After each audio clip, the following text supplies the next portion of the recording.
So welcome to this webinar, Rock the Job Market as an Expat in France. It's a pleasure to be with you all tonight. We're going to start with a little presentations about ourselves. So I'm going to be starting off Yeah. tonight. I'm Clem. I'm a certified career coach, as I was saying, and I'm also an expat myself. I'm currently living in the UK, being from France. I speak English, Spanish, and French, obviously. And I've had an interesting career that brought me to actually doing some career coaching myself. I started as a language teacher, and I lived in so many countries for 5 years. I lived in India. You can see a picture of me back there in India, in Colombia, in Spain, in the UK. So I understand the challenges of expatriation, and I actually enjoy that very much. It's really a lifestyle that suits me. Then after that, I became an entrepreneur. So I created a bilingual nursery. I worked there for 5 years. And what I realized is that I was more interested into coaching the parents and helping the parents with their situation in France. Mhm. So I decided after a while to get a certification as a coach and create a new business, a new coaching business. So it really works for me, and I enjoy my work so much. I would say that I wear different hats when I work. I'm a consultant when it comes, for example, to CV advice, business networking, for example. Uh, I'm a coach when it comes to helping people find what they really want to do, finding their vocation. And as well, I love help using meditation and visualization exercises when I work with my clients. It really helps to support the process, helps with stress, and I believe it's a super combination to help people thrive professionally. So that's a few things about me. I'm gonna over to you, Yulia, to tell us more about you. Yes, well, I am Julia. I am Mexican, and I've been living in France since 5 years ago. And when I came to France, I was actually working as a business developer for startups in one of the biggest incubator here in France. And that's where I realized that even if I love business, my favorite part is actually helping people achieve their goals and feel safe and feel like empowered because when we're expats we struggle with many different things at the same time, so it's sometimes easy to lose control or to lose perspective. So then, as Clem, I also trained to become a life and career coach, and now I'm certified. And I am the founder of Lifeboost Coaching, where I work with mostly expats living in France and Belgium. I also speak English, French, and Spanish. And well, what I like the most, as I was saying, is just helping people achieve their goals, creating a strategy, finding the options. That's what moves me. I always see myself as a success partner for my clients. And this is why we're here, because we want to share with you what we've learned as in our personal life as expats, but as well what we have learned as coaches. Yes, absolutely, absolutely. Thank you for that, Yulia. So we thought to organize a little bit the different topics that we're going to talk about. We decided to start with preparation aspects. So how to get ready? How do you prepare ahead for those who we've had a couple of people mentioning when they signed up that they're planning to move. The move is not done yet. Mhm. Mhm. Yes, also about thinking outside the box, how to be creative when we're trying to find our job or to become an entrepreneur. Just really learning to be creative in our search for solutions, because that's an important part for rocking the job market and any aspect of our life. Yes, then we'll move on to talking about how to research the job market and have the best understanding of the sector, the industry you're targeting, and the geography as well. Mhm. Yes, and in the end, we'll speak about networking, how to create contacts and reach out to people that maybe in the industry you're interested in, or that can help you to find what you want.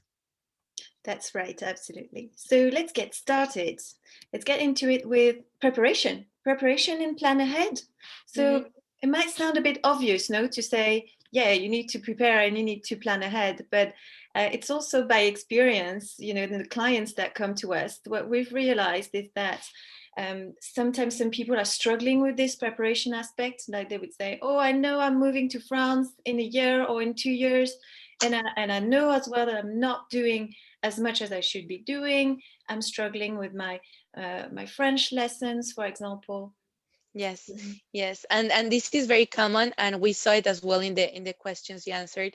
Many of you are wondering how to get a job in France without the French, and it is hard. It is hard because in the end, if not only in France, in any country, if you move abroad, you need to speak the language to have like the maximum opportunities for you. In this point, this doesn't mean that it's impossible to find a job if you only speak English, just that your options will be less. And then what do you do about it? What will be your strategy to solve this issue? Because we have clients that have been living in France for a few years now and haven't started to speak French or actually committing to learn it. So this is something that you need to ask yourself. How committed are you to make the change in your life to expand your possibilities? Yes, that's right. Because even a basic level of French or an intermediate level of French, because of course you're not going to reach a C2 level in a few months. It takes some time. It takes some years possibly to get to a fluent level. But even a Mhm. basic or intermediate level of French will enable you land to land some jobs, while it's going to be a lot more limited if your level of French is zero basically. Yes. And as a language teacher, maybe a little observation that I've made with time is that one of the best options, and that doesn't mean that there aren't other options that can work if you want to boost and if you want to learn French really quickly.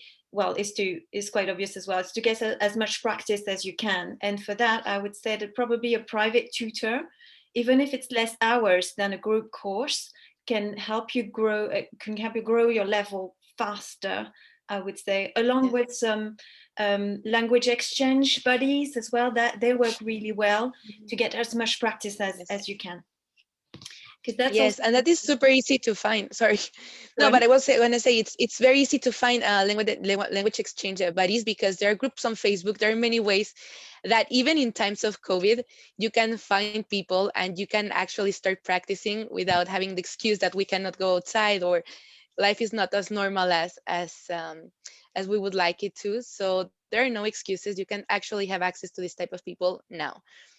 Yes, that's right, and that brought me to think about the first bullet point here about studying abroad, because we also get people, and that can be a great plan, can it, to move to France and to find work, to go there first, finish your studies, for example, your master's degree, and we know that there's a lot of students as well that signed up for this webinar, and a lot of them that come to us would say, oh, I've been studying 2 years in France, but my French level is still really bad.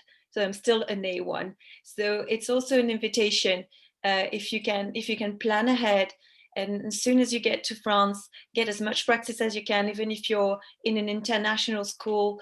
Don't make that mistake. This is really important, and I know that it's difficult, but sometimes, to go back to the point at the beginning, sometimes a coach can help you with those blockages. Maybe you can get unstuck with some help. Yes, yes, definitely. Definitely. And then moving ahead to the next point, define your goals. We have had both of us, because we have discussed about it, we have had both of us people that say, like, I just want a job. I don't care which job. I just want to work right now. And it's cool to be in the disposition to work and to open yourself to different opportunities.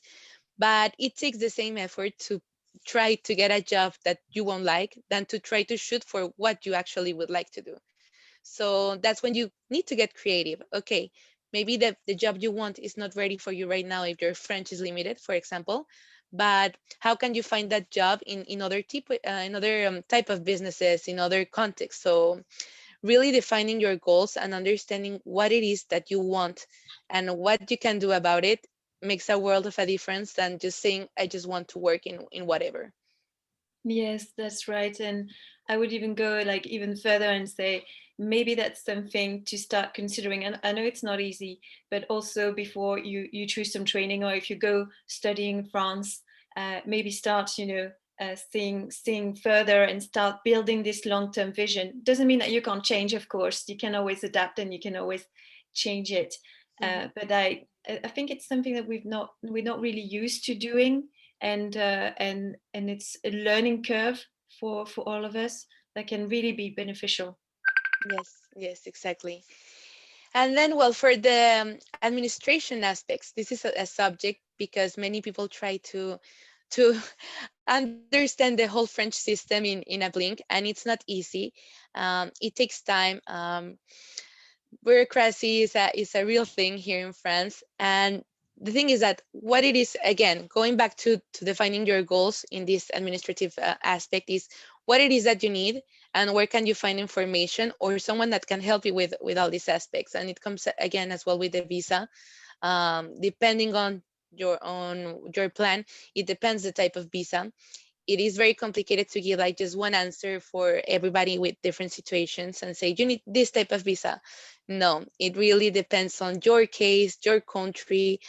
Some people that are already in Europe don't need the same visa and permits than someone living in Mexico, for example. So here again, you really need to research and find information that is specific to your own case.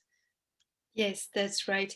And maybe we'll see towards the end if there is more questions around visa. Maybe Yeah. just a little addition there about the sponsoring companies. So to find the sponsored jobs, I don't know if you're aware of this system. So for some people, some companies do sponsor some your application, and they help you get a work visa beforehand. Mhm. So they do exist, of course, but it is quite rare, I would say, to find some job offers online for some sponsored job. There is one website that is more specifically for IT jobs, which is called relocateme.com. And you can also find some of those sponsored jobs on Indeed or Jubel or other search platforms, just typing the criteria sponsorship visa, and you can see that the offers are not, there's not a lot of offers. It's not miraculous, but it is also something to keep in mind. But probably if that's what you're targeting, I would say that networking is going to be more efficient to find some opportunities um, Yes. than just searching for jobs. Great. And yes, and the last point, as we started mentioning, is about building that long-term vision, and also an invitation not only about French, but in general to upgrade your skills and to develop your skills, as it's something that's going to be um, always helpful.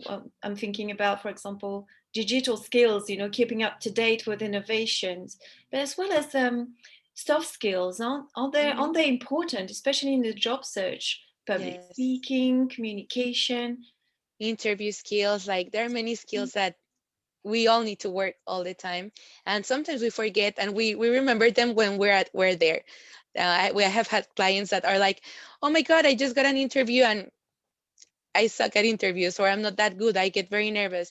So this is the type of things that you want to act before actually the opportunity comes, because it will give you so much more peace and it will make you feel better again in the interview.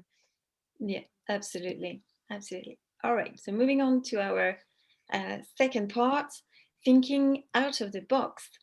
Yulia mentioned it. So it's also connected to the idea of I'll take any job, or I'm moving to France, so I'm limited, so I'll take a babysitting job, or I'll teach English, even though it's not really what I want to do. Mhm. And creative thinking can really expand your horizons there, and you Yes. might have a solution that you have not imagined, or it's not maybe an employed solution, and it's maybe going to be a lot more profitable for you.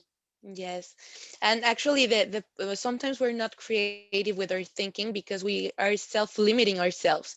For example, someone that thinks it's gonna be super hard for me to find a job because I don't speak French, they tend to stop seeing like all the other opportunities around and other type of jobs or even other countries. Sometimes you can work, for example, for a company in Germany, living in France, and work in English. So there are million of options that sometimes we forget to explore because we're just thinking this won't be possible or this will be super hard. Absolutely, yeah. The remote working is a great example, and with the pandemic, it's really expanded and it's really giving more and more opportunities. Other aspects are interesting, like portfolio careers. They're not really always well known, but they're becoming more and more common. So that would be, for example, instead of having one full-time employment job, you could be having a part-time employment job, a part-time freelance job, or a part-time self-employed job, Hmm. and so you can make your plan sustainable as Hmm. well, or Yes. even create your own business. Yes. That's something that yeah, I guess people tend to limit themselves and oh, this is not for me. Yes, and actually having these type of jobs, for example, as you were saying, a part-time, and then using the other part-time for your own project or for actually trying to get the job that you want, Mm. will give you so much more calm, because you will be stable, economically, but at the same time, you won't forget what you actually want, and you will still be working to get it. So this could make a big difference for you. Yes, absolutely. And sometimes self-employment or creating a business can be a great solution, especially for non-Europeans. I'm thinking, for example, of an Australian psychologist Mm. whose degree is not going to be recognized in France. So that means this person is, for example, being used to working in hospitals. She won't be able to get a job in a hospital in France, and she won't be able to call herself a psychologist. But she can become a self-employed therapist. So she'll have to call herself therapist, but she can grow an audience and having some clients, English speakers. And there is a big demand, and that is something that we see more and more.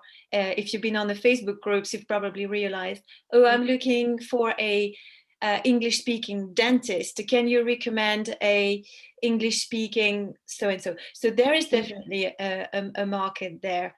So Yes. it is a bit of a different way to look at things, and you need to grow skills, of course, if you're going to make your own business. But it's definitely worth it. Yes, and this is so important, as you were saying, for people that their degree is not, it's not valid in France, because it's either you can try to have a revalidation, or if not, you can try to have your own business. And there are many doors can be opened once we start thinking outside of the box, and that's why for us it was important to speak about it. Just to remind you that because it seems hard doesn't mean that it needs to be hard. You just need to be more creative. Right, and you might need to have a little bit of help and support, Yes. networking with other business owners that have done it before you, etc. That can, it's you always benefit from getting help from others.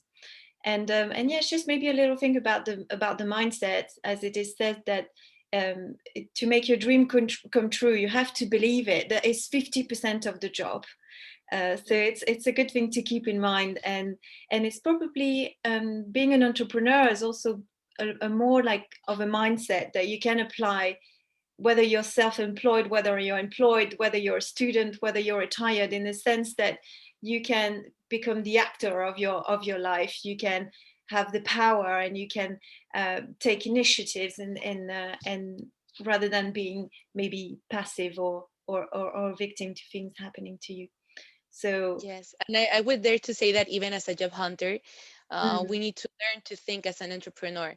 Even if you just want to get a job and you don't want to have your own business, thinking as an entrepreneur means what you were saying, actually taking control of your own life and learning the skills that you need to get where you want to be. Even if it's a job, you need to have this type of mindset.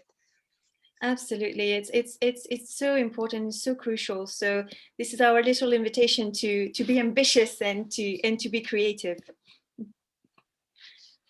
Okay, researching the target market. Yes, the fun part. Huh.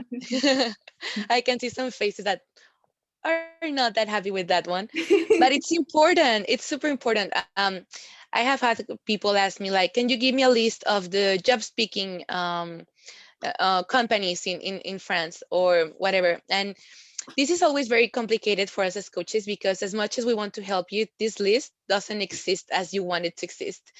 The thing is that it depends on the city you're in. It depends on the industry you want to work in. So there's not such a list as you would like to, but this doesn't mean that these opportunities are not there. You need to, for example, if you're just moving to France, or if you're in France and you want to relocate or are open to relocate, see in your industry in which cities of France are there more opportunities, which cities have more expansion in this specific field. So that's a part of understanding the industry and the sector. It's not just about a list. It's not only about a rule for every type of job. That's what I mean. There's a lot of Yes. variables. Yes, absolutely, and it keeps changing. Of course, the opportunities. It seems like with the COVID, we and towards the end of the lockdown and the pandemic, it seems that the job market is coming back to life a bit more. So I don't know if you've been on the job search platforms recently, but it seems like there's more offers popping up, and the companies are a bit less. Careful and worried about making decisions. So, and there's more to come. We are going to see more and more open. So we can't really predict. And as you just said, say, oh yes, definitely in this city this opportunity is going to come up. And pointing again that remote positions can also happen, even internal to France. But it's so important to understand how it works locally and regionally. Who are the main actors? Who are the main organization? Making lists, because actually this way you can also check on the company's website directly. There are, and especially the big international companies, they're not Yes. necessarily going to advertise on the job platforms because they don't want to receive thousands of applications.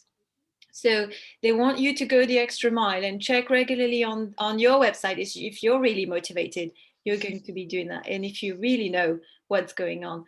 So Yes. there is a lot of work, and it's not an easy market. It's not easy for French people even. So of course for expats, English speakers, you've got to go the extra mile. You've got Yes. to work extra hard. Is that right? Yeah, and I want to add as well, well, a couple things. The first one is that, for example, in the startup industries, there are a lot of big startup incubators, and there are a lot of companies that are either international or French and international mixed. And my first job was actually working in startups because I didn't speak any French. And I'm telling you this because sometimes people forget or don't like startups because they can maybe have some perceptions about startups and about the value of working there. But if you're just arriving in France, or if you want to start actually having a professional experience in France, I would consider them. And there's a lot of things to learn and a whole world of opportunities that are not being taken. And also, I just because Marina asked a question, and I want to address this right now because she's asking that what happens when there's a job speaking interview, and then the interviewer or the RH people person doesn't know how to speak English. And this is very tricky. The thing is that for the job position, you may need to know English, and maybe everything you're gonna do in the job is gonna be in English, but they are expecting you to have at least communicational skills in French, because even if you're working in English, maybe the staff or your team is going to be French in its majority. So I know this can be very confusing and very frustrating, but it's something to think ahead and to actually research the company and try to find out more about the team before actually going to the interview, to know if you'll be able to speak only English or if they are actually expecting you to speak French. Yes, that's right. And for example, people in the HR services, they're probably not going to speak any English. So this is why when you apply, even for a job in English, where I would highly recommend to send both CVs in French and English to make the HR services work a little bit easier. And yes, again, I know it's not very transparent, possibly because they're asking specifically for an English speaker. So it doesn't mean that you should not apply. Go for it, even if you have a very little knowledge of French. And it's not your fault they weren't transparent, but it does happen. Yeah. Yes, Mm. yes. That's why we're saying in the beginning that it's very important to actually try to learn French, because these kind of situations will continue to happen, and it's better to take the the rails of your life and to actually be able to communicate. Yes, absolutely. So going back to our understanding of your targeted market, so really you have to go the extra mile, as we were saying in this research. So that would also allow you then to understand your potential salary, to understand better your career options, more specifically in terms of role. Can I go for senior? Can I go for associate? Can I go for entry level, for example? So that's really a big understanding, and also of the role and all the skills that are going to be expected for that role, so that you can tailor your cover letter, you can tailor your CV to more specifically what is expected of you Yes. in that role. Yes, and about the salary, there's a tool that I love to use. It's LinkedIn Salary, where you can see your role in the city you're at, how much it is paid, and this can give you a very good information for your interviews. I've had clients that tell me like, I'm gonna have an interview, but if they ask me how much do I want to be paid, I don't have a clue. And that's why, because they may ask it, and normally they do. So that's why you should go to LinkedIn Salary, which can give you a clue of what is the salary is in your job position and in your city. And then if you have this question asked, you'll know what to answer. Absolutely, absolutely. Glassdoor as well can be a good resource, but yeah, LinkedIn Salary works really well for that. Absolutely important to have an idea. Hmm. Yes, great. So moving on to then adapting to the targeted market. As you can see, this little chameleon, worker chameleon there. So it's our little expat worker chameleon. Yeah. He's understand really well the market, where he's going. So he knows where he's going, and he's adapting to tailor his language, figuratively and literally, if possible, and to understand really what's expected and what sort of behavior as well is expected of him. Yes. And this is very important because job hunting and interviews and all this process is very different from country to country. What is expected from, for example, in my case, what is expected from me in Mexico will never be the same in France, or the way the interview goes, or the.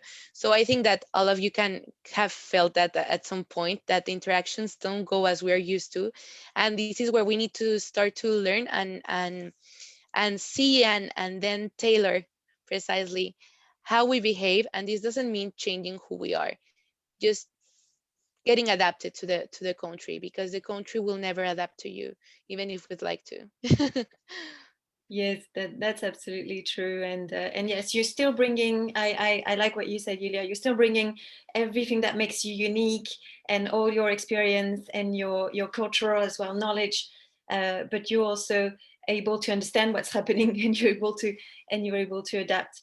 Yes. So that means adapting your online presence. Hmm. There are some countries in which it's not very developed. LinkedIn is not really used, or portfolios or blogs. I would say that in France, that this is the first thing people are going to do. The recruiters are going to check online. Yes, and if you're actually using LinkedIn to find jobs, it is very important that you're actually active on LinkedIn. And I don't mean that you have to publish every day a blog. No, it just means like being there, actually maybe commenting on other people's profiles, because sometimes when a recruiter finds your profile, if they see you have not been active, they might think that you're not using it. And also, if you're inactive, you won't appear in the higher ranks once someone searches, for example, a web developer. the first ones to appear are always going to be the people that are more active. Exactly, exactly. Sourcing is really important. This is very important for people to be able to find you. So having your keywords, having the right title for the role that you're applying for. I would say, as we're talking about LinkedIn as well, avoid the apply button on LinkedIn. Go the extra mile again if you want to stand out, if you want to have a better chance rather than the other thousands of applicants or hundreds of applicants. Just go and look for this company, do your research about this company, do a tailored CV and tailored cover letter. I know that it's even some of the clients, when you start working with them, they still struggle to get to them, to get to do that. But quality is better than quantity when you get to applications. Yes, yes, actually. And it doesn't mean that you have to do over and over again your CV. Actually, there are some basic things that you can change. For example, the job title, um, maybe some keywords that are used in the job offer that you can change here and there to make your profile more compatible with the job offer. So don't get scared. It doesn't mean you have to do it 1,000 times with 1,000 different designs. No, No. just do little switches here and there that can make a big difference.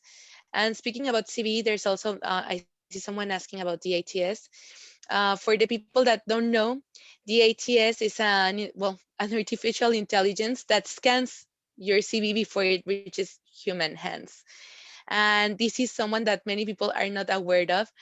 And how many? What's the percentage? You know, Clem?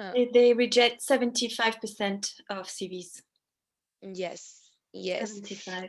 And for this type of CV, there's a specific way to do it that is less pretty than the normal CV, but that helps actually the ATS to learn to read, not to learn, to read your CV without losing any important information. And well, that's something to look into it. If you'd like more information, you can always reach out in the end. We'll give you our contact so we can speak further about it. But it's something to keep in mind if you're sending tons of CVs and not receiving any answer, or only rejecting letters. This may be one of the reasons. Yes, absolutely. So the ATS, for example, is always connected to the job offer description. So let's say they're looking for someone with professional French.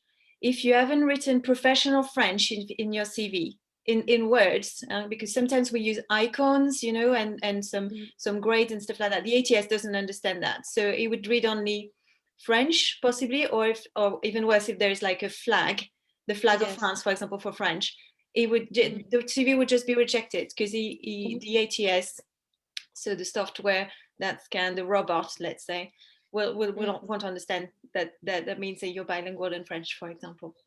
Yeah, it's artificial intelligence, but it's not that intelligent. So you actually have to write everything down.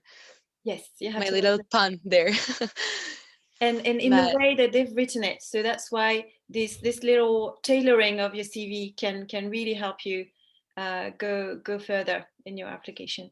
Yeah. yes, yes. And for example, in your skills, in you need to really read the job offer, but not just read it. Like you have to analyze Mm, what's the language they are using. mm, And for example, I'm gonna say something silly, but if they say they want someone that it's dynamic or someone that it's very organized, then you know the keywords they are trying to find and the ATS will be looking for, and you can adapt that in your CV. Of course, the purpose is not to lie.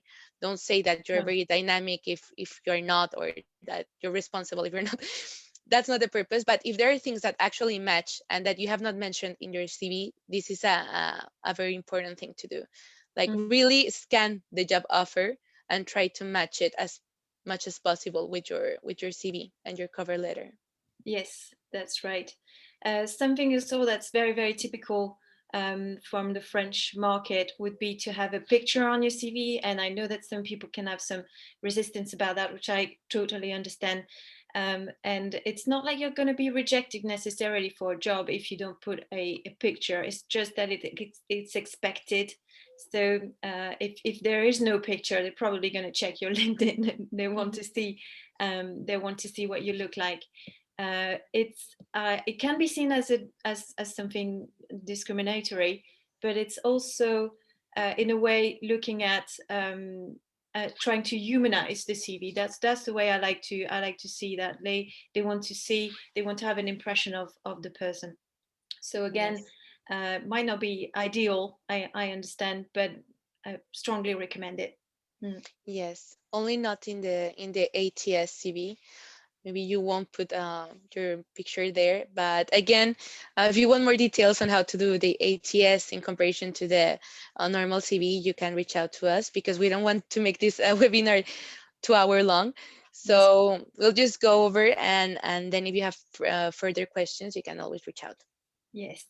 So the ATS, just to go back, because I remembered that point maybe, the ATS will be used by bigger companies, like if you apply for L'Oreal or I don't know, Adidas or this sort of companies, there'll be an ATS. If you apply for a teaching job, for example, there's less likely to be an ATS. If it's a startup, your CV is going to probably reach out someone directly. So so that's a good way to know if you need an ATS CV or not. Yes, and also if you're sending your CV through websites, for example, Indeed or big platforms, because maybe the company is not that big, but they are using these platforms that helps them decide whether a candidate is a good option or not. So my rule of thumb is if you're not saying it directly to an email address, you'd rather go for the ATS. Of course, it depends on the size of the company and the way, but be careful with that because sometimes these kind of job hunting websites use the same system, even if the company is not that big. Yes, yes, absolutely, absolutely right. Thank you. Mm. And yeah, just a little word maybe on the cover letter. So most people when I start working with them, they have this basic template and they treat it like the CV, right? And they just change a couple of words, here sentence here and there. Not the best way to go for it. Not the best way to go for it. So again, we don't have a lot of time to cover that, but it's really important to show the company in your cover letter that you've done the research, that you've understood their pains, that you are really willing to bring something to the table, and you're already seeing yourself in that role. And we've got some techniques, of course, to do that, and to really make an impactful, powerful cover letter that's going to catch the attention, but not only catch it, but maintains it until the end, so that the person reads your cover letter until the end. Yes, Mm. yes, this is very important, and I see what you mean when you say like people use it as a CV. They just change the name, the date, and also that's very delicate because when I was working in startups, I saw people send a cover letter that was meant for someone else, and then they forgot to change the company's name or something. So it's kind of tricky, and you can burn just one bullet like that. So be careful if you're doing this, which is not ideal, but if you're doing it, please be careful not to send the wrong contact name or the wrong company or whatever, because it happens more often than you would think about. Absolutely, very Yeah. critical. And yes, so very important as well to be ready for interviews. Have a pitch ready. So the pitch is typically this little speech that you give, typically to answer the question. So can you tell me more about yourself? Better be ready for that, um, Yes.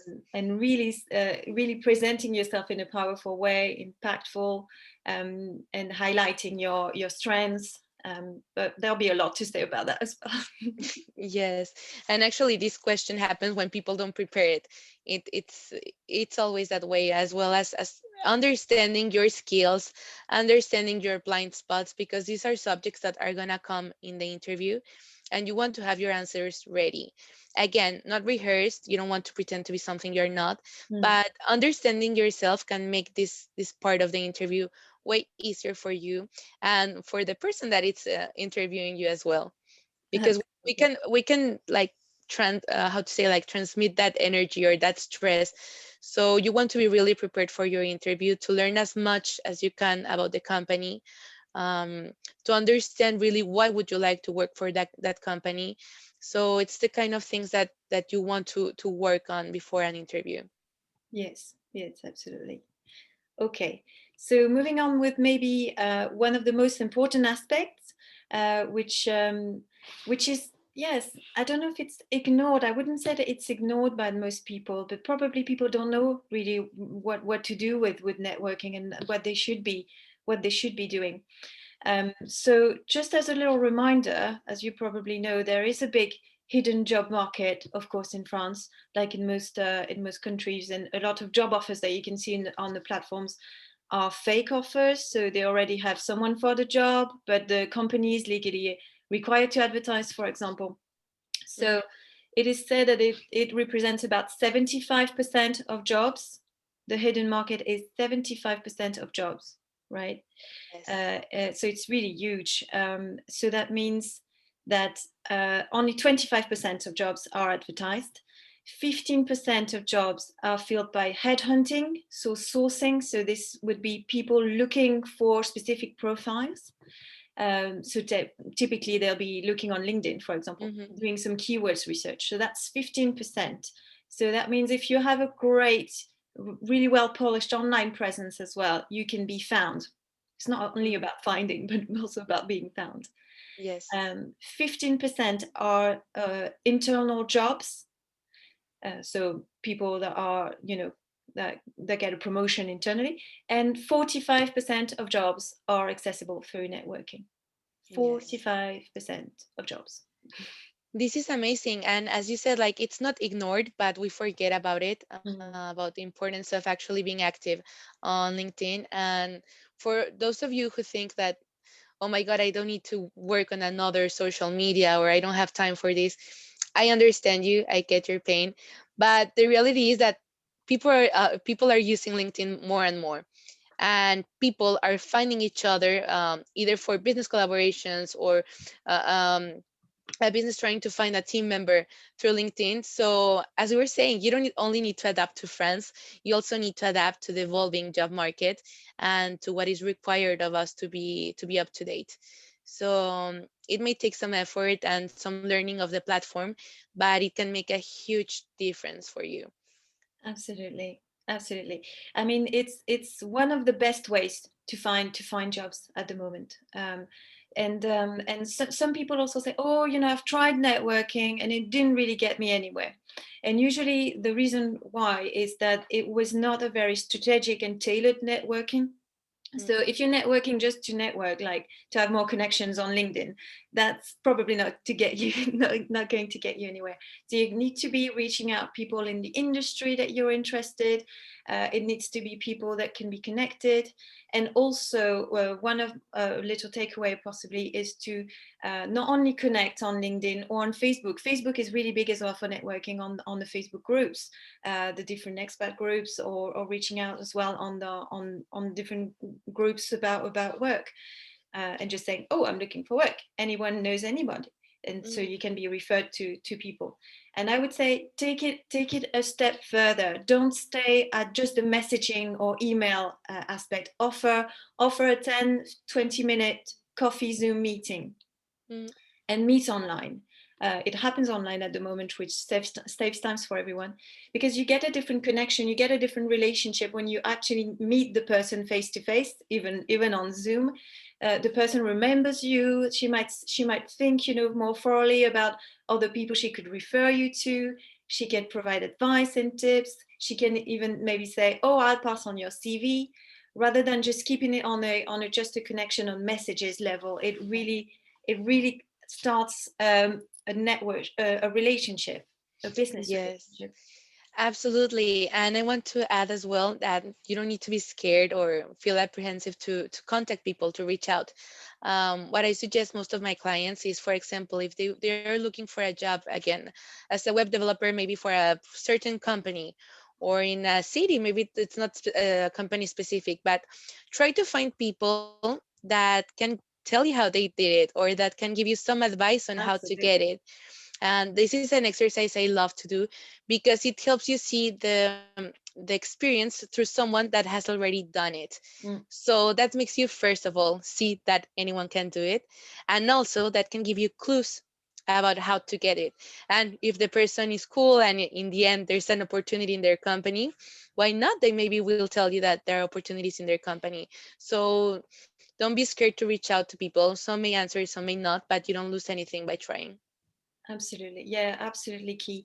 And so that's really one aspect of your career development. If, Mm. especially if you're looking for a job, you should be dedicating some time for that, some a good amount of time. Yes. Because sometimes people say, oh, you know, I don't have time because I'm applying, I'm job hunting, and I've sent 300 applications and didn't get an interview. And you know, they start putting some time in networking, and things start to change quite quickly. Yes, yes, absolutely. Yeah. And then one more thing about those connections or professional relationships is then to keep on nurturing them. So keep in touch, you know, regularly, because this as well can really help in the long term to have this professional network that's, you know, that's strong, and keep on developing it as you go along. Not only when you look for a job. Yeah, even if you have a stable job or if you have your own business, like it's always good to network, to keep up, as I was saying, like with other people's experiences, with other people's ways of doing things, so you can always learn. And if you ever need some more information from your already contacts, well, you know who to reach out. Mm. So that's important of looking for connections even if you don't need them right now. Yeah, yes, absolutely. Very, very useful. And it helps with this long-term vision that we were mentioning as well. Mm, Okay, so we're getting closer to the end. So we wanted to share with you the perspective of emotional intelligence. So emotional intelligence is telling us that first, and it's a coaching perspective. You start with on the individual level with self-awareness, so knowing yourself well. Then you move on to self-management, then social awareness, and relationship management. So how does that apply to career coaching for us in what we've been talking? So if you start with yourself, you would start with your vision and direction, right? yes, getting really clear on your goals, as we were saying in the beginning of this webinar. But I think I cannot emphasize this enough. If you don't know who you are, if you don't know what you want, if you don't know what type of job you would like, if you don't know what type of life you would like, it's very hard to actually get there, to get where your goal is at. And some people feel sometimes lost or without direction, but it's precisely because they haven't done the internal job of actually understanding and learning from themselves. Yes, absolutely. And then so the self management aspect would be developing your skills. So we mentioned that quite a lot. Tailoring your application documents, so being ready yourself, you know, being ready to get out there. Mhm. And then, well, research and understanding the job market. This is very self-explanatory, but again, you need to do your own research. You really need to search in your area, also to see opportunities elsewhere. Maybe you can move to another city in France where there will be more opportunities for you. Maybe it's working for another country in a remote job. There are many of chances and opportunities, but you have to look for them. That's right. And so that would be your social awareness, understanding your environment, and having all the information about that. And then you're ready to move on to the relationship management. So that's the networking strategy. That's the getting out there. So that's again linked to going this extra mile, where you're going to you know, instead of just looking at job offers, you're going to go out there, you're going to go get it. Yes, and Yeah. understanding as well the cultural codes, the Yeah. cultural differences between your country and France, because this will also help you to, first of all, to be happier in your day-to-day life, but also to adapt better to a job, to adapt better, or learn how to communicate with this person making an interview. So you need to learn from your environment. Yes, yes, absolutely. And to that recipe for the recipe for success, I will add a little bit of a structure, organization, persistence, and consistency. Because that's, as we all know, it can be very discouraging. It can be frustrating. It can be a long process, and so you might want to get support from your friends, from your family, from other people, wide networking. I think support is really important to keep going, isn't it? Yes, of course. And also, like, well, us that we work with expats every day, we see first, because we lived it firsthand, the need for support and for this structure. But now we get to see it for our clients, Mm. how they change and how they get to understand what to do next and how to have this strategy to get there. So if you can do it on your own, because you can do it on your own, you don't need anybody, that's awesome. But if you want to reach out for help, for support, there's people like Clem, like me, and many others that can give you this assessment and this guidance.